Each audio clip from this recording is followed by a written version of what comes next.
Follow the money. That's what I always say. You always follow the money. Yeah. This is Follow the Money with Mitch Moss and Paulie Howard on VSiN. Hey, welcome in. It is Follow the Money here on VSiN, the Sports Betting Network. Mitch Moss, along with Jonathan Von Tobel, who was filling in today for Paulie Howard. Paulie, yesterday, end of the show, was losing his voice. He was kind of freaking out. Had to go to the doctor, caught a bug, under the weather, and he's expected to come back tomorrow. So hope that he's feeling better today. On the program, we have Matt Youmans, Paul Stone, and John Fanta, and plenty to recap from last night and look ahead to in the final 3 weeks of the NFL. JVT, it's good to see you, man. It's been a long time since we've been together here. Yes, I was going to say, we saw each other, I think, like outside of work a few days ago, but we have not worked together in a very long time. And it's a part of a stretch where I'm going to be here for a while. I'm in next Tuesday, too. Next Tuesday, after Christmas, probably since, the summer of Paulie here?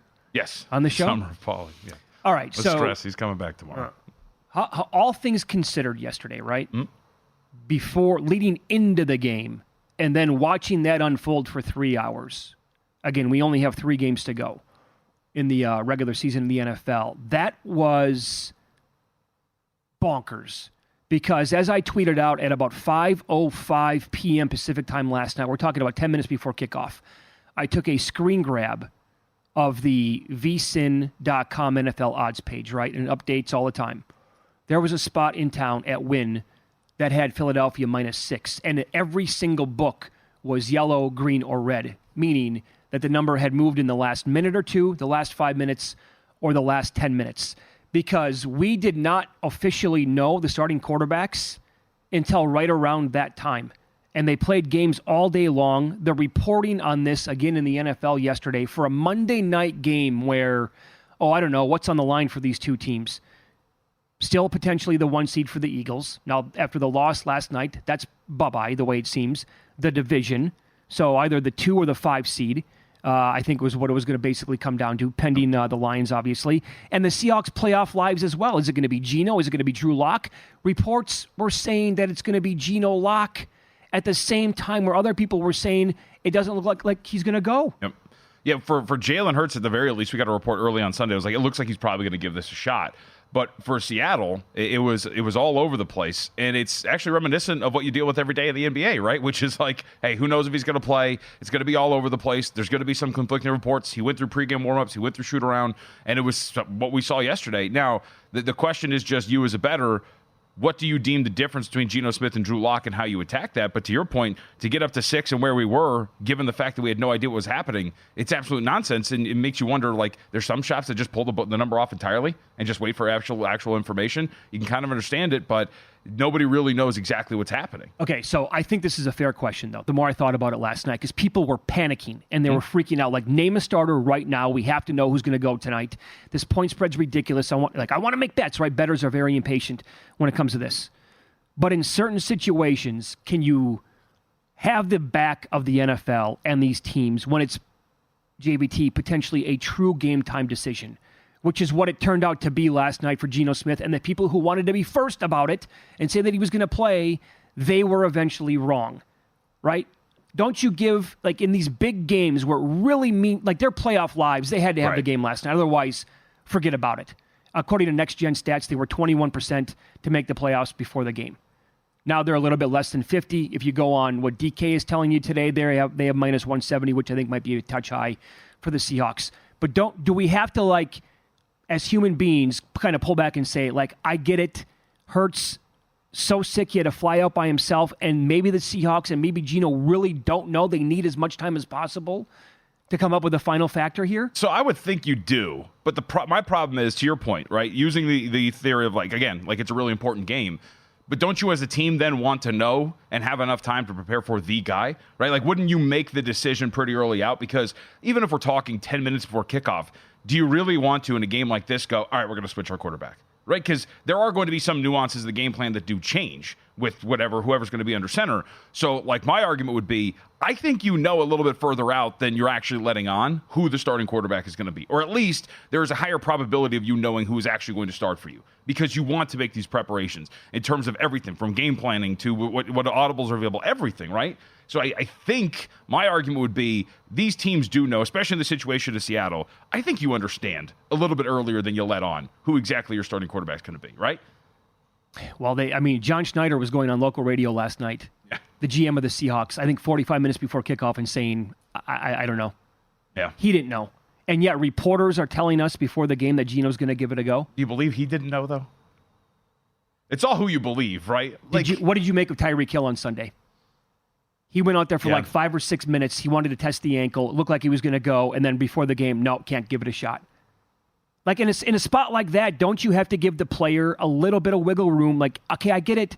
Go run on the ankle, see what it's going to feel like before game time. And because he's so, like a player like him is so valuable to the offense. Sure, but I also think that, again, so like behind the scenes, right? You've been with Tyreek Hill to use that situation. You've been with Tyreek Hill. You know how the ankle feels. You probably have an understanding that even when you're going out in there and testing it, what the results are going to be, right? You kind of know, like, all right, give it a shot, but we've watched all week in practice. We kind of know how this ankle feels. We know what's going to happen, and sure enough, he does it. So, I don't think they know 100%, but I think they have a better idea than what they're letting on, and they have prepared as such with whoever's going to be starting. Yeah, again, with the reporting last night. It's the same thing every time. It really is this year in the NFL. And to your point, I think it is kind of turning into the NBA, where you're getting messages, alerts, tweets sent out from people covering this sport and covering the game that are completely different, and they're being sent out at the same exact time. Yep. Like, that's not good. We got to clean that up. Mm-hmm. And a lot of the times you get lucky because you see this on Sundays with players who aren't impactful from a point spread perspective, like all the time.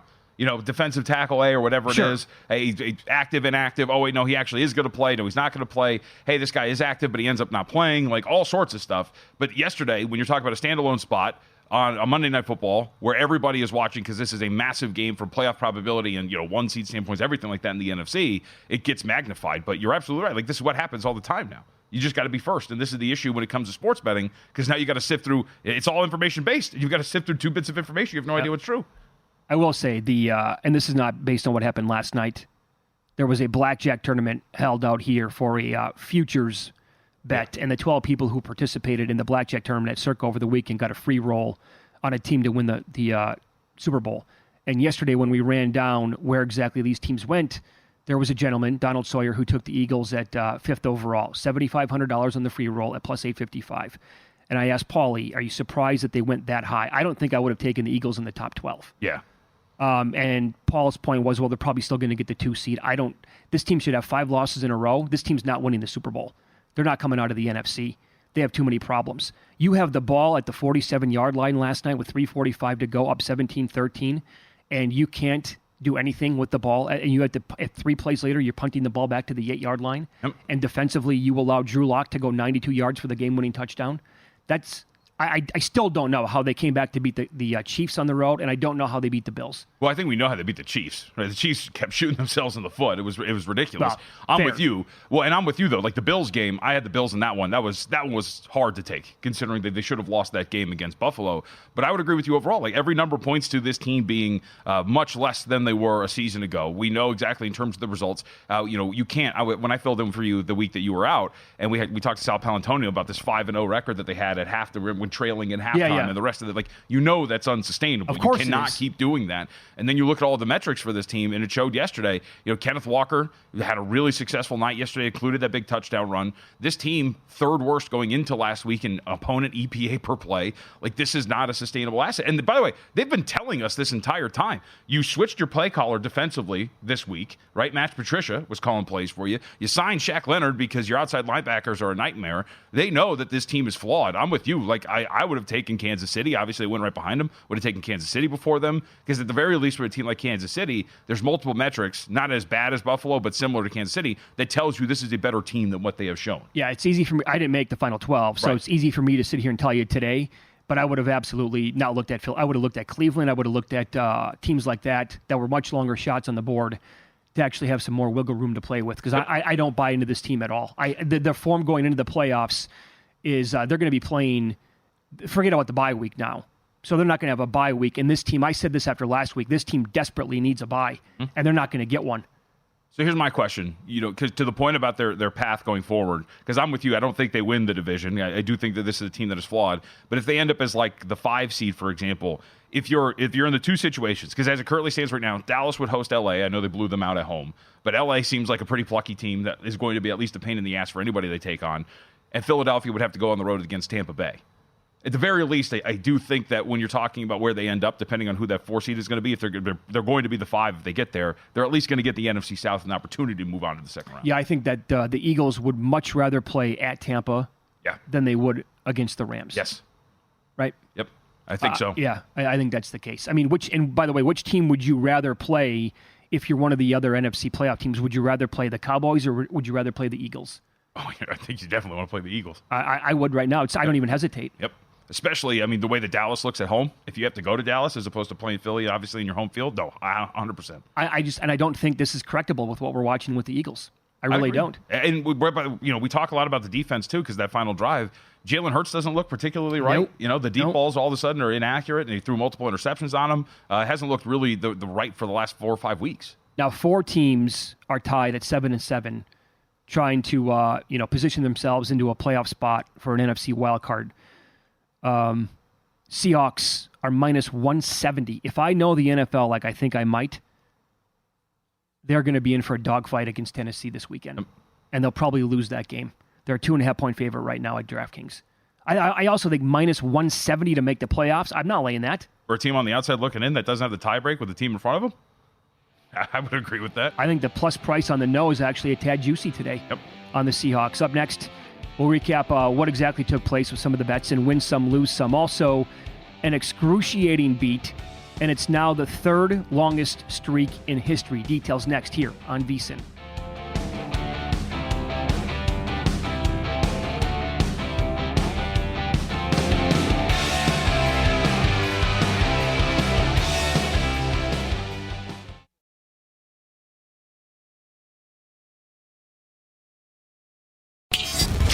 This is Follow the Money on VSiN. Juice Reel is a free betting intelligence app and a tool that every bettor needs. Juice Reel links your betting accounts into one app, delivers in-depth analytics on your betting history, yet there's so much more. At Juice Reel, you have access to the betting history of billions of bets placed by all Juice Reel users.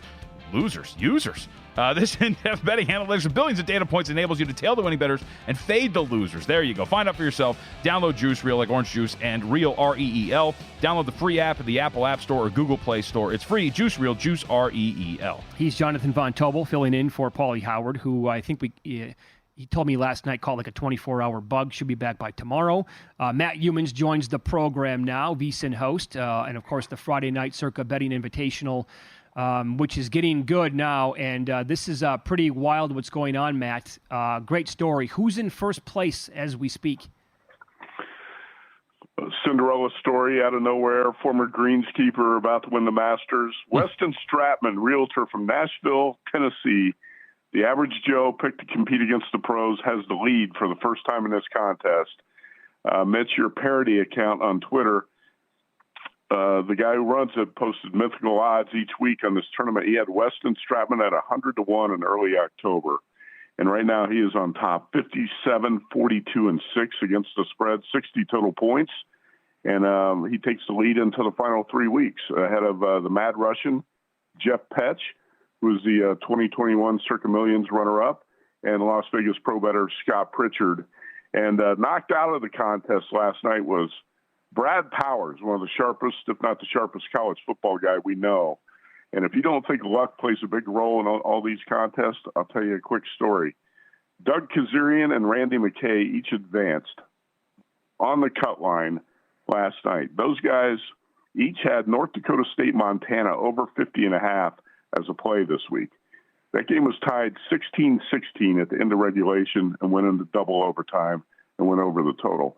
Brad Powers lost on Old Dominion and the Eagles yesterday. Oh. And that's how luck plays a factor in this contest. Powers is out. Kazarian and McKay move on. And Weston Stratman, the average Joe, at the top of the standings with 3 weeks to go. I don't know. I think Brad should have seen Old Dominion coming, Matt. I I did see people on Twitter celebrating when it was 28-0, like the game was over. So the jinx is always in play. Yeah, always a smart move to count your money before the game even reaches halftime. Okay, so there was a big move on the Bills-Chargers game yesterday. Buffalo got as high as 14. I don't know how long that lasted, but money came in on the Chargers at that point, down to 11.5 at some spots today. Do you think that's still a number worth taking with L.A., Matt? Well, I'm still going to take it right now. I did bet 12.5 yesterday, and it's not a big bet for me. Wes Reynolds said he actually got some of the 14 when we were talking about it on the show last night. I liked the Bills a lot last week. That was my best bet in the Friday night contest, biggest bet on the weekend. But the Bills were in a great spot against the Cowboys. It was also a great spot to fade the Cowboys, so it was kind of like a perfect storm situation. But the Bills have had big games, big-time games here the past 2 weeks against the Chiefs and the Cowboys. Now they got to travel cross country on a Saturday night to face a Chargers team that just got humiliated by the Raiders. Yeah, a lot of times I do like to bet on the team the week following a coaching change. I don't think this is a typical team with a coaching change. With Brandon Staley, I think it was well liked by the players for the most part.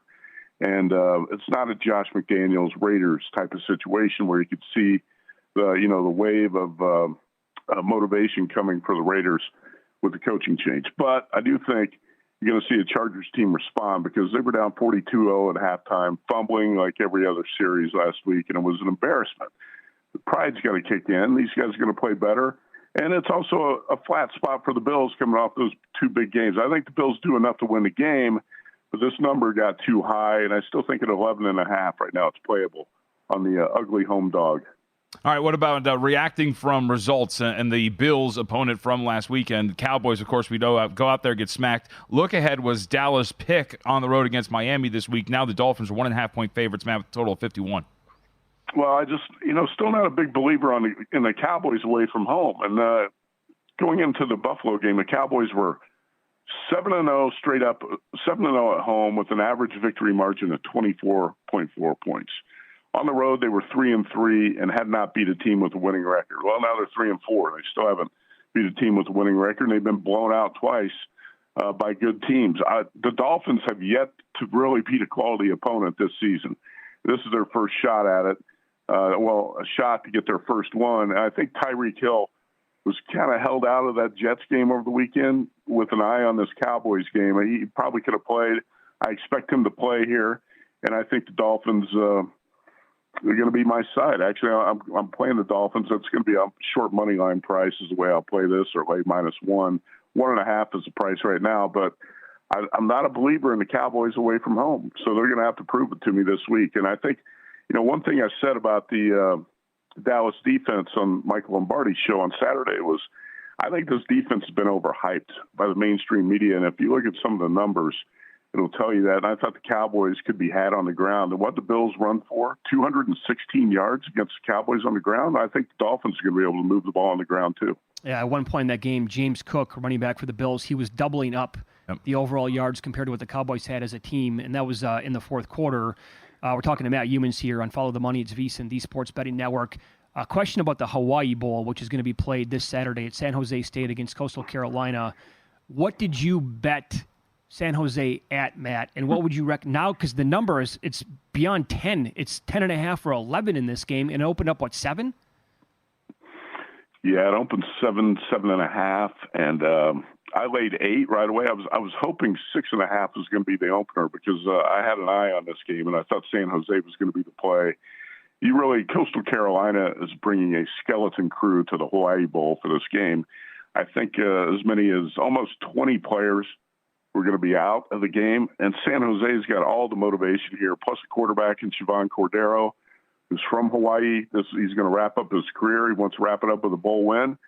And I wrote this one up on the vsin.com website to get into a little bit more detail, but I think San Jose is clearly the play here. And I picked San Jose to win this game 35-17. I don't think it should be close, but it's hard to advise anybody to lay this number at this point because I laid 8, and I was a little uncomfortable with that because I could have had a slightly better number, but now it's up to 10.5, 11. But I think this should be a blowout. And JVT, you've seen the San Jose State team play late in the season. I think the Spartans got to win this game big. By the way, can we question the kids' thought process here? What's that? 20 plus kids for Coastal Carolina are going to punt basically on a free trip to Hawaii. Oh, yeah. I mean, I don't know, Yeah. man. You've been to Carolina? I don't know which Carolina it is. What is it? Either way, you ever been out there? It's a paradise. I've seen it before. To Carolina? Yeah. I assume. Basically the same thing as Carolina's assume. beautiful. It is, yeah. I went to Hawaii last year on a UNLV road trip. I was like, that's it. What is this? Terrible. What do we, yeah. Who wants to come out here? All right, little college basketball tonight as well. Ken Pom has Memphis ranked 32nd as we speak in the country. Virginia 29th overall. Obviously, his rankings aren't the be-all, end-all, but Memphis is a 2.5-point favorite. Is that kind of telling here? Matt, what do you think of this game tonight? Well, I'm just not sure what to think of Virginia right now. Okay. This is a Cavaliers team that beat Northeastern over the weekend 56-54. And that's a bad Northeastern team that's 4-7. And the Cavaliers were down double digits in the second half of that game. That's also a Virginia team that lost to Wisconsin by 24. Yeah. Virginia scored fewer than 1 point per possession in 4 of the last 6 games. And this is a Memphis team that's really got some talent. David Jones, 6'6" senior forward, 22 points or more in 4 straight games. I don't think the talent's that close here. Memphis, a big advantage. Now, what's the coaching worth? What's Tony Bennett worth against Penny Hardaway? And I do think that Hardaway has improved as a coach in the last year and a half or so. But I think Memphis, the talent advantage is a little bit too much. And I'm going to say I don't love these 2 college basketball plays, like a half-unit play each. But these are the best ones I can find on tomorrow's card. I don't like to bet the inferior coach and lay points, but, you're laying 2.5 or a short money line price with Memphis against a Virginia team that I really don't think is that good. Quickly here, UCLA's laying a big number against Northridge. UCLA, what are they, 5-4 on the year? They had a buzzer beater basically against Riverside to win by a point. Is this too big of a number tonight? That's the best win the Bruins have, by the way, is against a Riverside team. Oh, come on. That has, Riverside, I believe, is 4-7 in the Big West, and the Big West is down a little bit this year. But UCLA at 5-4 has 0 wins against teams ranked inside the top 250 in Ken Pom. You believe that? No, that's when the brutal. middle of December, 0 wins against a Ken Pom top 250. Now, Mick Cronin's going to have these. He's going to coach these guys hard. I read his comments after the Ohio State loss. I expect Bruins to play hard tonight, but 17.5 with a Cal State Northridge team that's got 3 guys who can score, a respectable big man. I think the Dogs should stay within this number tonight against UCLA. Thanks for the time as always, Matt. Best of luck this week. Okay, you bet. Matt Youmans, VSiN tonight, every night, 9 Eastern, 6 Pacific, right here on VSiN. We'll get into what happened last night, the shenanigans with Monday Night Football before and during the game next here on VSiN.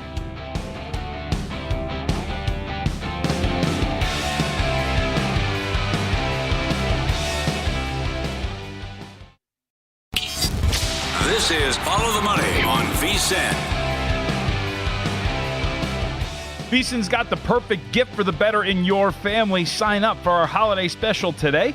Get VSiN Pro access to everything we do from now through May 1st for only $79.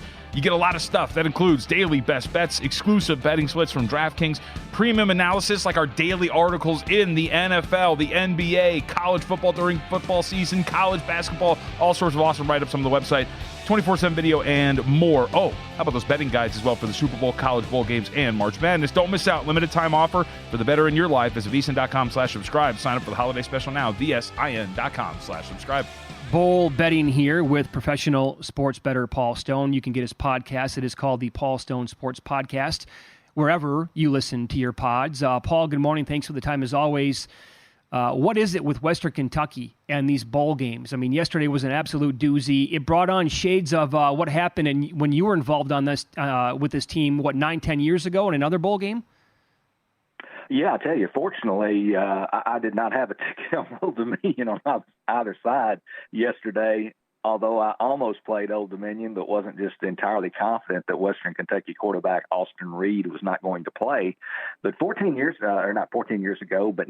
ago, back in 2014, some of the listeners and viewers will certainly remember the Bahamas Bowl between Western Kentucky and Central Michigan.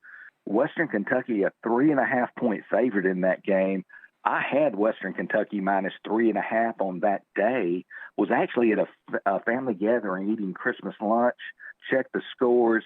It's 49-14, Western Kentucky midway through the third. I got Western Kentucky -3.5, so I enjoy dessert and just glad to have a winner in my pocket. And then I checked the score an hour or so later. Western Kentucky won 49-48 as Central closed with 34 unanswered points, and they won by 1. But my -3.5 ticket on Western Kentucky did not cash. So they've been involved in a couple of these games now over the past decade. Fun to be involved in those tickets. Really quick, with the volatility that we're seeing in this bowl season, Paul, and just in general, is this just more of like some of these lower tiered bowls where the talent really, there's not that much of a difference with some of these depth pieces when we're talking about group of 5 teams? Apparently not. Apparently so. I mean, but it is a rather small sample. I mean, it's very impressionable because, most people are betting most of these games, but I guess we've had 7 bowl games now. So it's a relatively small sample size, but certainly there's an uncertainty piece, and it's just kind of seems like it's, just a lot of volatility in the results. And, I mean, yesterday, for instance, and I know he's the coach's nephew, but Turner Helton, how he started over Veldkamp, who came in and just played remarkably, is kind of a head scratcher. So, sometimes the coaches don't even know the best choice. So you just never know. A lot of these guys hadn't played, and the expectation is they won't play well because they've seen so few snaps, so few reps. But some guys, when you turn the lights on, make it happen. But I still feel, confident with some of my picks going forward in the bowl season. But it's going to be interesting when we've played all these bowls at the end of the bowl season, how they all come out. Okay, so you like 3 games that are all going to be played on Saturday. First off, with Duke and Troy now up to basically 7.5-point favorites here, Paul, across the screen. Total is 44.5. Let's pretend this game was a regular season game and Riley Leonard was playing for Duke. Maybe I'm putting you on the spot here, but what do you think that number would be in that spot? And then what do you think of the bowl game number here with Troy laying 7.5 against Duke? I tell you, Mitch, that's scary. It's like you're inside my brain because that was going to be my opening point. Okay. It still will be my opening point. But if you kind of underscore what JVT asked, what we're dealing with in some of these bowl games, if this game was played in late September when Riley Leonard was healthy, Duke's 4-0, they're ranked 17th in the nation, I believe, they would have probably been favored by double digits on a neutral. So Wow. That just shows you how much different we're looking here now 3 months later and 2 days before Christmas this Saturday in Birmingham. Sun Belt champion Troy going to be favored by slightly over a touchdown against a Duke team that is in transition, to put it mildly. And obviously Mike Elko, after going 16-9 in his first 2 seasons there in Durham, he returns to Texas A&M, where he had previously served as defensive coordinator to become the Aggies' new head coach in late November, succeeding Jimbo Fisher there. You mentioned Riley Leonard. He wasn't going to play anyway in the bowl game due to injury, but he entered the portal, will transfer to Notre Dame. Predictably, numerous other top performers for Duke have entered the portal. They won't play Saturday against Troy. It's always a puzzle to piece, all this portal news together. But I'm projecting that up to 6 defensive and 5 offensive starters for Duke won't be suiting up on Saturday. And again, this includes much of their leadership, many of their upper echelon players, if you will. Troy on the other sideline, they also have lost their head coach. John Sumrall goes to Tulane. But as far as the portal, their top linebacker, Jaden McDonald, he's the only significant player that we've seen news on to date who's entered the portal. You just look at it, and this is my least of the 3 that I'm giving out today. But, Duke just seems to be a skeleton of the team that they were in late September. Going to be a lot of newbies out there. I like Troy -7.5 over Duke. All right. What about James Madison and Air Force? Madison, of course, heavily motivated in their first bowl, Paul, but a lot of personnel in terms of roster and staff are not there, and they're taking on an Air Force team whose season fell apart. Yeah, I mean, you look, first of all, at this James Madison team, JVT, second season in the FBS, just such a wild ride. They start the season with 10 straight victories, climbing to the AP top 20. ESPN's College Game Day comes to Harrisonburg. Their perfect season came to an end The day of game day's visit, Appalachian State upset the Dukes 26-23 in overtime. A lot has happened in the month since game day came to Harrisonburg, though. James Madison head coach Kirk Cignetti, he leaves Harrisonburg to take the Indiana head coach job. And on top of that, takes most of the Dukes coaching staff with him to Bloomington. In fact, James Madison, they've had to hire 5 temporary coaches just to get through the bowl game. Predictably, numerous JMU players are in the portal. It appears, or reports are, that most are going to play in the bowl. But we'll see if that comes to fruition. Sometimes that doesn't happen. As you mentioned, Air Force, they start out 8-0, lose their last 4 games of the regular season to finish 8-4. But their speedy quarterback, Zach Larrier, he missed the last 3 games completely, missed most of the game before that. He is the heart and soul of that offense. He is practicing, expected to be back for the bowl, as are several other Falcons who've been injured. Never ideal to be facing Air Force's unique option offense, but even more daunting, I believe, with 5 temporary coaches. Air Force, they've won 4 straight bowl games. A lot of players from Texas. They love to play in the state of Texas. They're playing in Fort Worth on Saturday. Air Force plus 2.5 over James Madison. All right, very good. It's Follow the Money here on VSiN, the Sports Betting Network. Our guest, professional sports bettor Paul Stone. You can follow him on X and get his podcast at Paul Stone Sports, the name there for both of them. So typically, as Utah plays Northwestern out here in Las Vegas, in the Las Vegas Bowl, I would like to be backing Utah specifically because of Kyle Whittingham and his career this time of year. You're not going to make a case for Utah. You like Northwestern plus the points. Why so? Yeah, first of all, I like you, Mitch. I have tons of respect for Utah head coach Kyle Whittingham, and certainly no disrespect to the folks, the fine folks there at the Las Vegas Bowl. But the Utes, the past 2 seasons have culminated playing in the granddaddy of them all, the Rose Bowl. Has to be a little bit of a letdown playing in a lesser bowl, if you will. And I don't believe any team in America was as negatively impacted by injuries as Utah this season. Obviously, Cam Rising, their quarterback, didn't play all season. Their standout tight end, Brant Keithy, didn't play all season.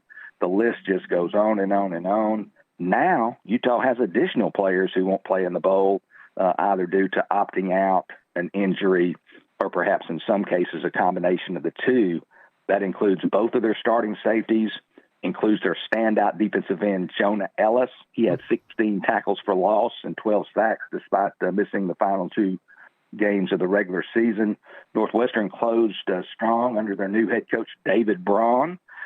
Closed the regular season with 3 straight victories over Wisconsin, Purdue, and Illinois to go 7-5. I believe they're the hungrier team, should have more hands on deck. I like Northwestern plus 6.5 over Utah. All right, very good. So Northwestern there, Air Force plus the points against James Madison, and Troy laying 7.5 today against Duke. Again, Paul Stone Sports Podcast is the name that you can find wherever you get your podcast. Paul, thanks so much for the time, and we'll talk to you next week. Merry Christmas, okay, pal? Merry Christmas to you guys, and may the Bulls go your way. Mm-hmm. Back at you. Yeah, you don't want to have any Old Dominion losers leading into the holiday season here. Unless, as I always say, I'm on the opposite side of you. Then I hope it goes ass up. 4 people in the Friday night contest, the one we talked to about humans earlier, had Old Dominion minus 2.5. Brutal. That number touched 6.5. You're sitting there laying 2.5 in that game. And it unfolds like that. That's soul-crushing, man. Unless you're on the other side. I know. Up next, you won't believe the potential going rate for this player in the NBA, and they have some of the best first quarter and first half numbers in the league playing tonight.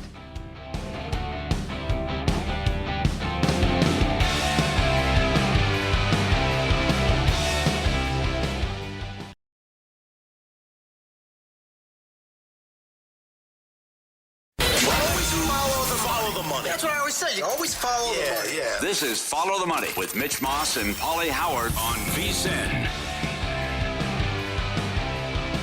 Welcome in. It's good to have you on board. Mitch Moss, Jonathan Von Tobel today filling in for Paulie Howard. We're live in downtown Las Vegas from the Circa Resort and Casino. This show is brought to you by DraftKings and JVT. We're going to start this hour talking some college basketball and some futures as John Fanta is kind enough to join us here early on a Tuesday morning. He covers college basketball for Fox tonight. In fact, he's on the Marquette-Providence game and also the Field of 68. John, thanks so much for the time today. How are you? I am doing great, guys. It's great to be with you. Thanks so much for having me. And college hoops is off to a fun start to the season. The road to March is on. Should be an interesting one. I agree. I think there's a lot of really good teams at the top of this sport. As I said, you're calling a Big East game tonight. That's where I want to begin because I'm kind of blown away at the defending champs and the job that Hurley is doing with UConn. And, John, when you look at their resume, they beat Indiana by 20. They beat Texas by 10. They're not to play anybody anywhere. They went to Kansas on a Friday night and lost in a close game. They beat up on North Carolina. They went to Gonzaga. They beat them over the weekend. Is this team, again, the best team in the country this season? Mitch and Jonathan, I believe that they are. Connecticut has an answer to every one of your questions. If you want to ask, can they shoot it? Yes, they can. Cam Spencer and Alex Caravan stretch the floor. If one of them gets hot, it seems to reverberate to the rest of the team. If you want to ask about rim protection and front court play, they recreated their two-headed monster they had last year. Remember Adama Sanogo and Donovan Clingan? Now Sanogo goes to the pro ranks. Clingan takes over as the number one man. The sophomore was terrific against Gonzaga, 21 points, 8 rebounds. And Samson Johnson is the definition of explosive. He comes in off the bench. He makes plays off alley-oops. He can just put so much pressure on a defense at the rim. I love that kid, and I love the way he's played. But more than anything, Dan Hurley, when I talked with him before the season, I said, Dan, what's the key for this team to go on a run? He goes, for Tristan Newton to start right where he left off.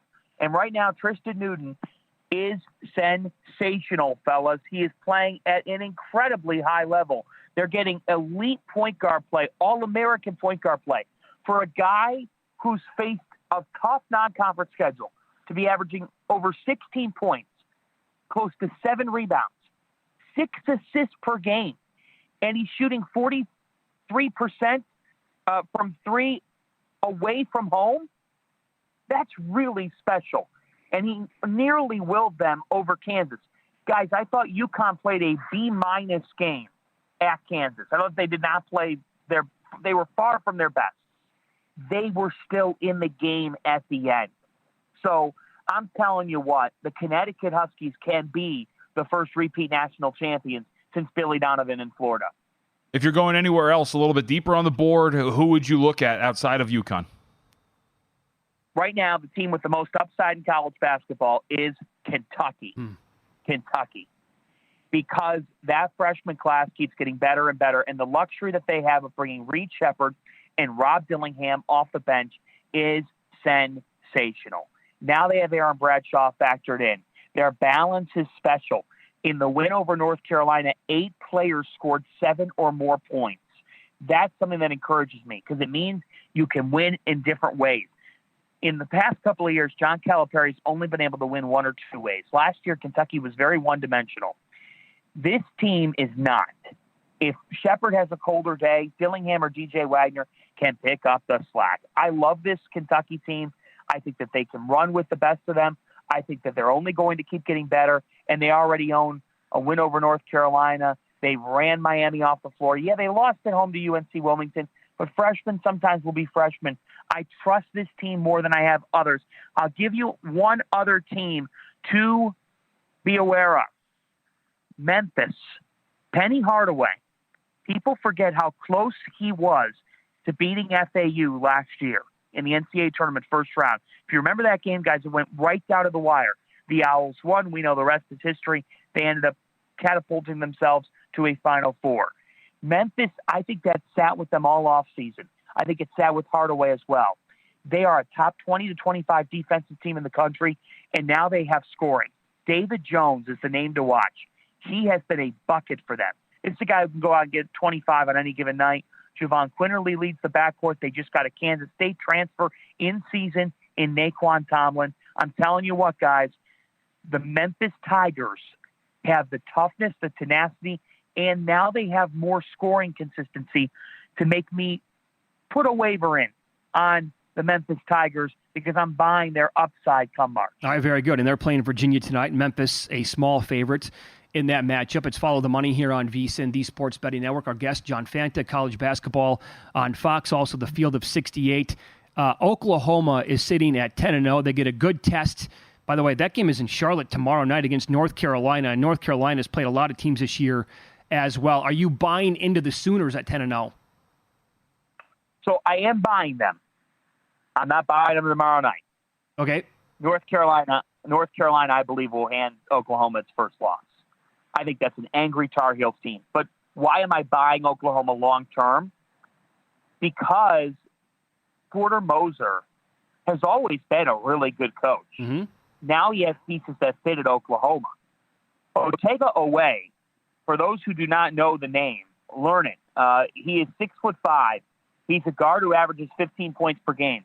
Guys, he is shooting 67% on the season from the floor. That's really staggering numbers. Between Otega Oweh and a kid named Milo Suzan, they have sophomores that have both gotten better. And then Moser went out in the transfer portal, and this is our current day and age in college hoops. You can go out in the portal, you can go shopping, right? And if you know which aisle to shop in and you know your fit and what you need to do NIL-wise, you could get a really good player. And you also have to pick the right guys that fit you. It's not always about getting a guy that might have been a 4-star prospect, but get a guy that's going to fit what you need on your team. They brought in a transfer from Siena named Javian McCullum, who had a great year last year and has performed at a very high level. So they went out and got a lead guard. They've got rim protection as well. They defended a very high level. So, yeah, to answer your question, am I buying the Sooners as a top 10 team in the country? No. Am I buying them as a Sweet 16 type of team in the country? I am, because I just really like their pieces. I thought John Hughley, they picked him up from Pittsburgh. He's a guy who gives them physicality. So Moser's got a team. They're defending at an incredibly high level. They are undefeated on the air. But, guys, if this sport's teaching us anything, it's that at some point the unbeatens are going to fall. No, nobody's going to do what Kentucky did in 14-15 or what Wichita State did. I think Oklahoma's due to lose tomorrow. I think a lot of us were looking for a buy sign on Tom Izzo and Sparty. Did we finally get that when they blasted Baylor? That was never a game. I mean, they were blowing them out from the first couple of minutes, and they cruised to a 20-point victory. Yes, that's a sign. It's a sign that it still can be captured, that Michigan State can still play a factor. And I would buy now because I think they're only going to keep getting better. And you trust Izzo. At the end of the day, Tyson Walker is one of the 10 best players in the country. So we always knew that. Like, guys that average over 20 points per game at the high major level where it's harder to score, they don't grow on trees. The biggest thing for Michigan State was playing with some pace. And I think they're doing that now. They scored over 20 points, fast break points against Baylor. They ran the floor well. A.J. Hoggard now has been steadier. He's been playing better. And I think Izzo's realizing, like, guys, Mady Sissoko and Jackson Kohler, right, their big man plan, it wasn't working. It hasn't been working for them. They've got to run the floor a little bit. They've got to play faster. You know, Kohler's still coming back from an injury, but even Carson Cooper, he's been up and down. And I just think that this team, Xavier Booker, was pegged to be the answer to all their problems on the interior, that 5-star recruit. Let's face it, he's a big work in progress. They got to play fast. Against Baylor, they dictated the pace. They finally shot the three better.